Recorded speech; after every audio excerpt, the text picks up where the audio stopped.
You can estimate a timeline for how long it'll take to get like the first iteration of to market. My advice to like young founders is like, or new founders, I should say, don't underestimate the time it takes. Like once you've launched that first iteration and developed it before you're able to really get, whatever your definition of product market fit is. I would allow at least 6 months, right, in your timing post launch before you really feel like you can get a repeatable sales cycle together, and make sure that's, in your budget and in your timeline.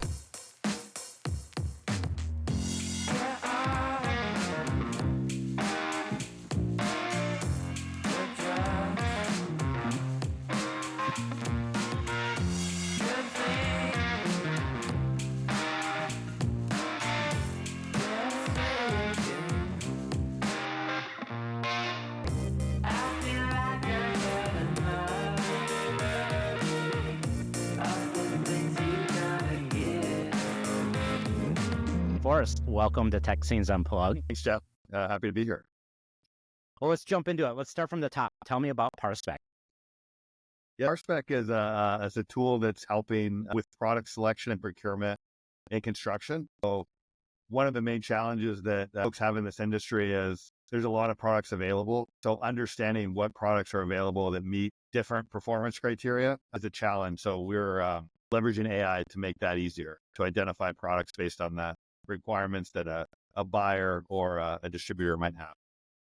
Yeah, tell me a little bit about kind of like a persona of someone and them using the product and how it works for them. Yeah, we're working with a lot of distributors. So typically they're asked to provide pricing or a bid for a job. And what they typically get is drawings and specifications from the contractor. And that's basically like a set of technical performance requirements for each product. So say you're buying lighting, the technical spec might be like lumens and CRI and dimensions of the product. And they have the responsibility of identifying products in the market that meet those criteria. And we automate that piece just to make it easier for them to understand comprehensively what's available that meets that, and enable them to make better decisions around what products to select and provide the best value to the customer. How were they doing that before? Like what was the process typically?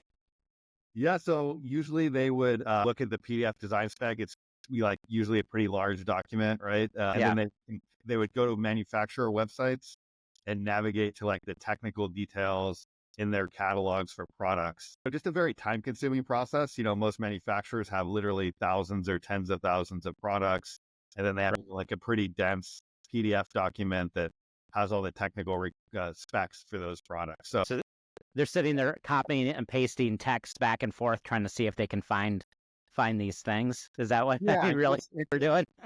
I'm just navigating through, these manufacturer catalogs to find the right product. For most of us have done some kind of e-commerce. So imagine navigating through like Amazon to find like the right requirements and the right product. It takes some time, and they've typically got to do that for like 30 to 50 different items, right, that are part of the bill of materials. Right. Something that typically takes them like 2 to 3 hours, right, to put a quote together. We can do that in a matter of minutes by just making that process a lot easier. That's a significant time savings and cost savings probably for them. Yeah, and it enables them to spend more time really being thoughtful about what products are right for that project, because they have essentially all the compliant options right in front of them. They don't have to go look for that. So more time to make essentially better recommendations for the buyer. Why Parspec for you? Like what was the driver to this for you? Yeah, I actually started my career out on the design side. So I was an architect and engineer, and I was really motivated by green design and sustainability. So it was hard to find products that were very energy efficient and high performance. So I sort of had the pain firsthand of trying to identify products in the market. It did take a while to figure out the right place to start. Something that was personally important to me is trying to make that process easier, enable people to find higher performing products for buildings. And that's how I found my way to Parspec, kind of solving that data problem for them. It was interesting because you have like an engineering background, but then you got into software product. Is that right? Yeah. So I started as a designer, and then I didn't think designers had the best tools to do their job. So I got interested in like how computing could help designers, exploring different design options and optimizing that. So I ended up getting a PhD on that topic. I just was fascinated by it. I worked as an academic for a few years, at Stanford in their Center for Integrated Facility Engineering before I, got back into the startup world and wanted to found Parspec. Yeah, it makes a lot of sense. Your background's quite unique, but it definitely sometimes I think it's interesting, like when you stop and just look back at like anybody's history, and it makes sense to where you are now. And sometimes I don't think it makes sense in the moment, but it definitely seems like looking at your history and background, like all those pieces, like kind of came together really well to do this company. Yeah, I mean, I guess at a high level, it was kind of, although I still am really fascinated by like design and energy efficiency, like I think there's the more fundamental problem, which is just like identifying what products are available and how they perform. And so going back to those fundamentals, and maybe eventually we can get to the point where we're helping designers make decisions and doing more of what my research was as an academic. Right. Well, selling in the construction, I mean, they're definitely a laggard in technology. Has that been an issue or a problem that you guys have been kind of wrestling with as you sell into the market? Yeah, I mean, I think issues, I always like to ask the question like beneath that, right? Which is, yes, it's true to drive new technology into construction. I think there's like two elements of that. One, it tends to be pretty fragmented. So, there's hundreds of thousands of contractors, for example. And so you've got a lot of different customers that you have to convince to get real market share. We're actually on the seller side of that, so it's a lot more consolidated. But the other is, it's a project centered business. So you've got new teams that are working together on every project, right? And so because team members can be at different levels on the technology curve, everyone kind of reverts back to the lowest common denominator to exchange Hmm. information. So often that's like PDF documents or, Microsoft Word or Excel. So really you have to understand like how do you solve that problem of those different project teams need to exchange information? I do think that like AI offers some very interesting solutions to that because it's so good at taking unstructured information and documents and making Yeah. that easier for folks. So I expect that to be kind of like an unlock for the construction industry in terms of getting some more sophisticated tools at their disposal. Right. I think a lot of industries that have that kind of more of a time lag to technology is typically because they're like, it works. We don't need to change anything. Yeah. We're a successful construction company. We're making money. Why do we change anything? But AI is definitely changing the minds of a lot of people when you can see how fast you can turn around something where it takes a lot of time.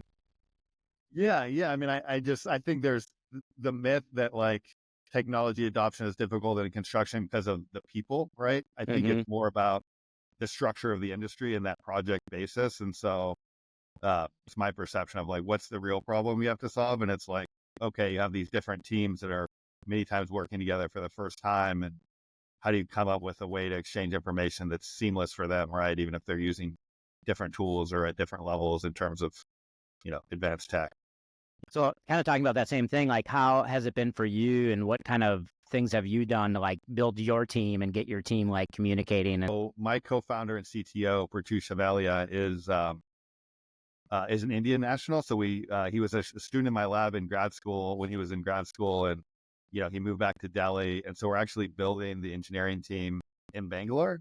So we have the challenge of geography in that we're distributed. We're basically 12 and a half hours apart. Go-to-market team is headquartered here in the U.S. The one challenge is like how do you bring those two teams together?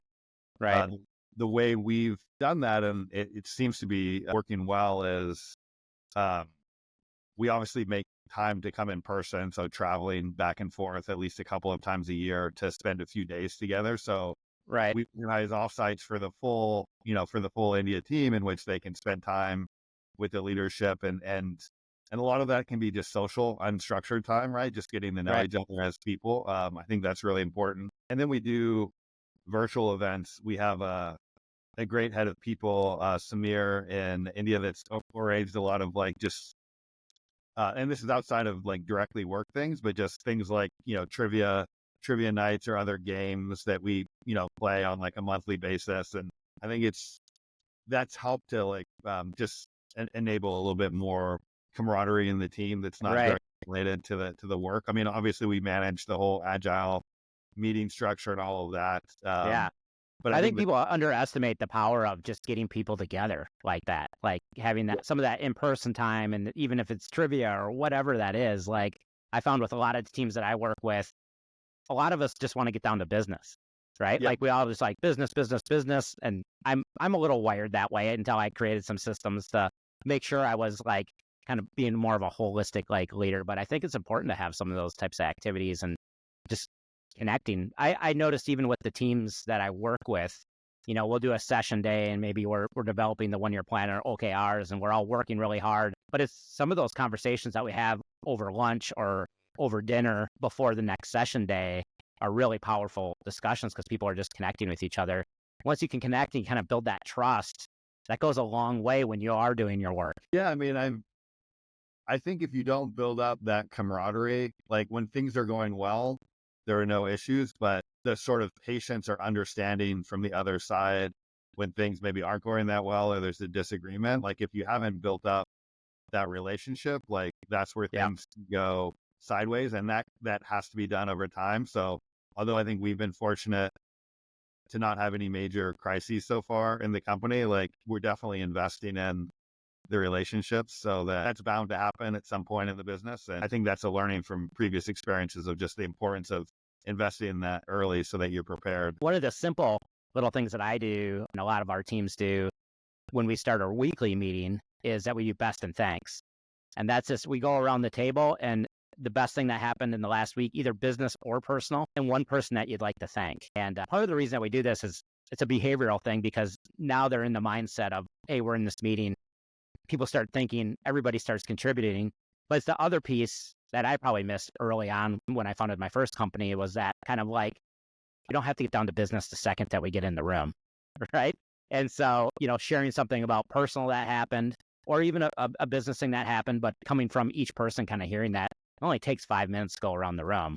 But it makes such a significant difference. You like learn about people's lives and what's going on, especially when people are distributed half the time or people are working from home or things like that. You're not going to lunch every day learning about people's lives. So it's like one hack. And probably one of the mistakes I made early on is not doing Yeah, enough I of mean, I that think I stuff. have a little bit of a blind spot there. Is like I think you're always kind of chasing the next thing, and there's always aggressive timelines, particularly when you're in a venture funded business. But it is easy sometimes to miss those moments of like just acknowledging what we've accomplished and Right. acknowledging the team. And I've tended to overlook that in the past. Thankfully, like the team has helped me to, kind of like make more space for those moments because you definitely Right. have to enjoy the journey and having that explicit time to, give gratitude to the team. Like I definitely appreciate that. I think probably much more than I did before Parspec. Because I do feel like we have an amazing team, and it's nice to take a moment to appreciate that from time to time. Uh, Right.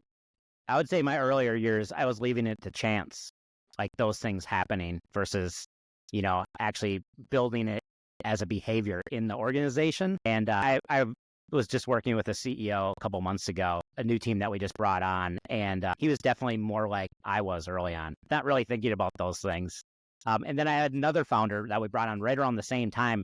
And that's all he would think about. He almost went the exact opposite, which was in a good way, but wasn't down to business enough. So like he didn't really have the structure of the business oriented things that he needed to do. So there's definitely both sides. And it's trying to find that middle ground and yeah. finding that middle ground with the team that you have, I think is important too. It's not one system works for everybody.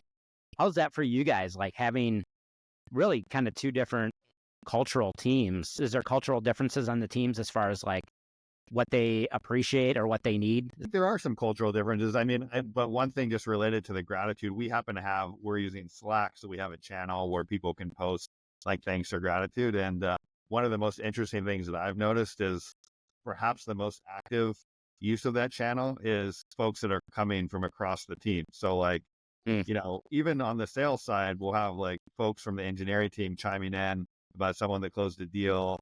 And so it's like, that was a surprise that just folks that are really active across the ocean just on that. So that's been really right. effective for us. Other cultural differences that I've observed, I mean, one that comes to mind is like related to performance reviews and like how they're perceived and like how you give feedback, expectations around one, the frequency of those events, and two, around like, I would say like how direct you give feedback, both positive and negative. Like, I think there are definitely some differences in cultural norms there. Yeah, you wouldn't know that unless, you've had people that have operated in those environments, but people are conditioned with, what they've had at other companies, right? And so Yep. that's something that we've actually adopted, like different questions and different review frequencies in the two countries, just to kind of more closely map to what the norms are there. I think it's definitely a benefit to you guys to have, two co-founders and have a founder in both countries too, and be Yeah. able to try to find what that cadence might be, what those cultural things that work better for each team. But I even find differences in leadership teams or teams that I bring together that are all based in the US, like you might have, differences in people. But I also think like those differences are what makes companies unique and special as well. So you're never going to have the same exact team. Absolutely. Yeah, it's been kind of fun to be able to create that culture from scratch.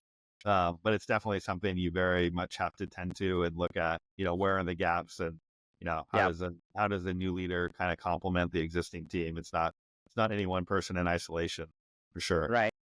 Now, you guys raised a pretty significant seed round, and you guys been scaling towards your A. Where did you focus that gave you that scale? Like, what were the things that you focused Cool. on that you think gave you the most growth? Yeah, I mean, a lot of the fundraise to get where we are today was invested into the product. It was a challenging product to build, and we weren't able to really release the full capability out of the gate. So it took us almost 2 years from when we first raised the seed round to when we have what I was saying, like the original product that we envisioned, which is able to automatically identify the compliant products, enable quoting and the submittals. I mean, these details. So I think the challenge was orchestrating. So most of the investment has gone there. It's Yep. probably, and that's why we maybe raised more than other companies do typically in the seed, was just our investors appreciated, and we were given the opportunity to sort of invest in the product and have the space to do that. The challenge has been, we also want to be like establishing a place in the market as we're building the product. So Right. the way we managed that was we released a subset of the product that did this one particular document called a submittal, which is kind of a compliance document in the procurement process. And we were able to use that as kind of a wedge product while we developed the more complete offering, which supports product selection and quoting. So I guess that was our strategy there. It gave us something to sell. It gave us the ability to develop relationships with customers. Yeah, I've seen a lot of teams hold their breath for a year or two before they can get their product out, and they're trying to do everything that they can, to get that product out as soon as possible. But to have some sort of wedge offering that's a really smart way to go. Like, I don't think you can underestimate like the feedback that you get from customers once you've brought the product to market. So we learned a lot, obviously, in like, say, the year that we had just the submittal offering, just to improve that offering in itself, right? And to really make that a good fit for the industry. So I guess that's a learning going back to, is although you can estimate a timeline for how long it'll take to get like the first iteration to market, my advice to like young founders is like, or new founders, I should say, is don't underestimate the time it takes, like once you've launched that first iteration and developed it, before you're able to really get, whatever your definition of product market fit is. Depends on the product, but allow at least 6 months, right, in your timing post launch before you really feel like you can get a repeatable sales cycle together, and make sure that's, in your budget and in your timeline. A lot of people think they're going to release and then they're set. Yeah, obviously the product team has done its work and talked to customers well before development, but no Yeah. matter how good that work is, I would say allow at least 6 months post for like Yeah. when people are actually using it, and what you'll learn there. Right. I see a lot of different teams approach to like product leadership and product management. And some of them are CEOs that say, hey, we're going to figure out our product by going to market and getting clients that will pay us to build this product. And then they have some people are saying, hey, we're just going to go figure out what they need. We're going to build it, and then we're going to bring it to market. And then there's all the people of the spectrum in between. And I think it's somewhere between that, probably, right? But I have worked with teams that on both sides of that spectrum that have been successful. Yeah. And so I think it really depends upon, your what market you're in, what stage the market's in. When people ask me like where on that pendulum, should product leadership be focused, or, what's the go to market with the product in terms of product market fit and like building the product. I just don't think that there's one way to do that. Yeah, I don't think there's one way. You can find success stories in both approaches, but I think at minimum, like just enabling yourself that margin of time that like, hey, it may not hit right off the gate, right? It may take you some. It's good to have that cushion if you need it. Yeah, and then what I find for sure with no matter where they are on the spectrum of how they think of building their product, it's that ability to create a learning loop with every part of the organization, learning what's working, what's not working within the product, what's working within sales, what's working within marketing, and having that closed loop on that learning and the communication on that learning in order to iterate quickly. That's one thing I've seen across all really successful companies, is that their ability to like identify information, share information, learn from it, and iterate from it to dial in the business and all those areas, is to have that kind of one system to do that. I definitely believe the most organized teams are the most efficient with their capital, the most efficient with their time and their energy. And the energy is a tough one. People don't talk about that a lot, but we all know there's a lot of burnout in growth companies. There's a lot of burnout. I do think you get highly invested customers if you do that agile development properly, because they feel invested in the project, but because they've had input and they've seen that input work its way into the product. And so they're encouraged. It's like a feedback loop, right? They're encouraged to provide more. They feel ownership of the product. So, obviously it depends on the dynamics of your market, but we found that to be really effective, in that we have like this group of like very highly engaged users that have been with us for, a couple of years now, that are providing great feedback and have really helped us to improve the product. Our part of that equation is you have to communicate really avidly with them on like where things are in the roadmap, right? And they have to feel that satisfaction of seeing their things like work their way in the product, even if it's not maybe exactly how they imagined it, but they see those use cases being supported. So that's been gratifying, is to see, those customers, even though we've only been in market a couple of years now, right? Just continuing to lean in and provide guidance to us as we continue to build out the solution. Tell me a little bit about like your biggest lessons learned, raising your seed round. And I know that you guys are actively through the chasm and onto the A probably very soon here, but like what's been the biggest lessons learned for you from a fundraising perspective? So we raised seed capital over 2 rounds. The first round was largely like pre-product. Then we raised another round once we had the submittal product to go build this full solution. I think it's easy, to view capital as like a transaction, right? Like you have an operating plan, you need some capital. I would say maybe the learning is, obviously once you're partnering with an investor, they may or may not be on the board. Eventually you'll have investors on the board. I think it's a long-term relationship. And I think ultimately you really want to make sure they're going into the business very open understanding of like all the details and the challenges. It's easy to feel the pressure to sort of want to, communicate a certain narrative of the business that you think is more attractive, but ultimately you want investors that understand your business, understand all of the challenges, and still want to invest. So I now, like I'm very transparent about like every detail of the business, so they can go in as eyes wide open as possible, right? So that's, in my mind, like how you find the right investor. So that would be the advice I would give. Probably the biggest learning is don't be afraid of being brutally honest. Investors have seen it. They've all sat on boards. They've probably had a lot more cycles than you have, and so I think they also appreciate that honesty. Always better for you to tell it than for them to discover it at some point, down the You know road. what?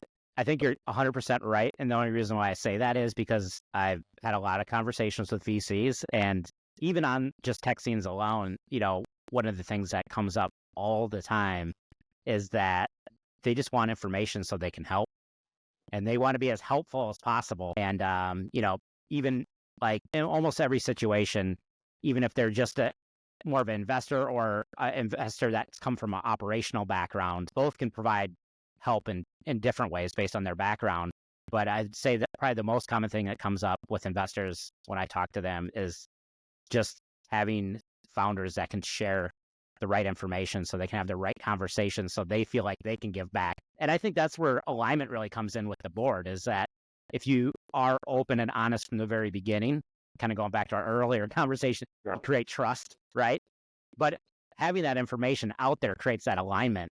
And once you have that alignment, which is always going to be shifting, but if you can keep that communication flow open, you can always kind of calibrate and iterate on that, where we're going, what we need to do, and how we're going to do it, to have that clarity. And if they don't have the clarity, they can't really help you beyond giving you capital. And they can't help you when you fundraise again if they don't understand that, right? Yeah, just transparently, now that we're, kind of starting the Series A process, like I've had, prospective investors just comment like they really appreciate like the thoroughness of the data room, and like in particular, like sharing things like past board decks, even though, if it's a good board deck, it should have like a realistic assessment of like the challenges. Board decks aren't a beauty contest. And I think that they appreciate that transparency, and also like the fact that we've actually delivered to like what we've said in the, to the board over the past, year or so. That predictability is something that's really important, where they've said like, okay, well, yeah, these guys have delivered to plan. So anyway, that's looking back on that. I think that would be I think investors definitely appreciate that if you're fundraising. Yeah. And I think it transcends into the team. I think transparency of, showing your flaws are only things that are opportunities to work on, typically. Right. And so I think, the whole idea of like fake it until you make it, I think the reality is when people kind of do that, especially internally in the organization, people are misled to think that things are okay, where the more transparency you have, I think people really want to lean in and help. And if you're saying that everything's okay, well, then you're not going to get any help. No one's going to help you. You know what I mean? But if you say, hey, we don't know what our ICP is, or hey, I don't think we've really nailed our sales process, or, we're still floating around like with some of these, ordering the products and how we're going to release that, like being transparent about that, people want to lean in and help. And the more people that lean in and help, I think the more success companies have.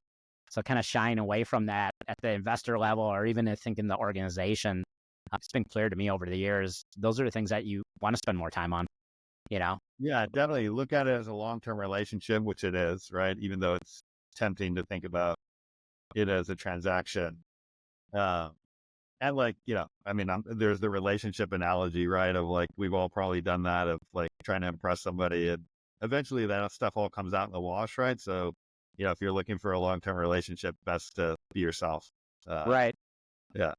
You're going to attract the right people if you're yourself, or if you're not yourself, you're going to attract the wrong people. It's a hard lesson learned, though. I mean, I think we all went through high school. Yeah. Or some version of it, probably, right? Yeah. Obviously you've talked to a lot of investors and founders.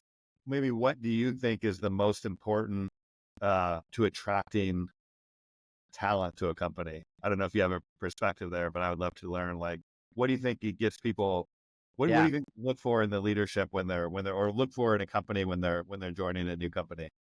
Well, this is funny. Man, I've been working with this team for probably about 2 years. And when I first came into the team, they were having a lot of success. They're in that just raising their Series A. They're doing really well. And we're looking at, building out their kind of 3-year vision, 1-year plan. OKR is kind of putting the whole operating system together. And one of the challenges that they had up on the board when we looked at like what's not working on the triage list, one of them was we're having such a hard time attracting talent. And so as we kind of put the system together, 6 months later, it totally flipped. But what was really interesting was the thing that they were missing was a vision, an ability to like communicate that vision. So they were definitely in the weeds, like what's most important now, build the product, get the product to market, show the investors that we could do this to get more funding so we can grow. But they were very, had their blinders on to what's today, what's next week.